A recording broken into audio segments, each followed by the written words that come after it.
Siyawamukela ku-TV yakahamba phambili iGuluva TV. Qala ukulandela lokhu, subscribe, share, comment, like, asihlangane khona. Kanti manje kubingelela lesikhathi ekubingelela yena mathinta acabisa intombi zimqomela amehla akhe abanye baqamela imali ethi bazingena kwethu.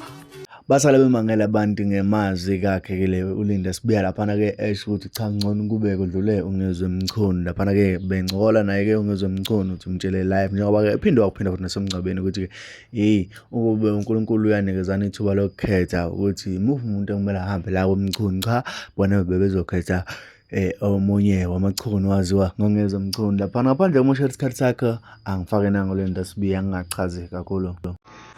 Wakhuluma bengikhona uphakathi ungizwe ukuthi ewu uhambe umuntu oright uBK khona likhona icingwane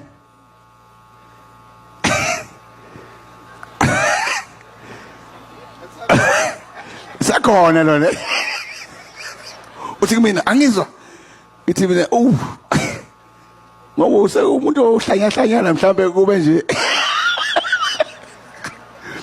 Mawuthatha uNkulunkulu bethi ake nikhetheni icingwane elihambayo. Uthi wena usukuthini lokho kithi? Beze kithi awu Jehova. Yima ngobheka eMngcwabeni. Yima ngominister usezwe eMngcwabeni. Beze kithi hawu. Nangu lo. Hayi Jehova. Awubheke baba ngaye.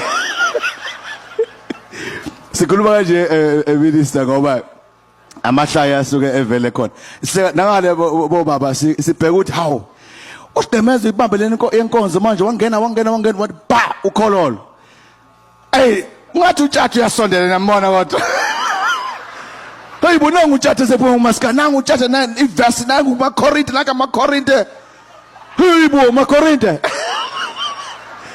hey utshathu sephuma yathi makorinte athi bodudu athi base Roma uthi hayibo ekonje uyakulandela kodwa ungizwe ngeke sicela ukuthi ababili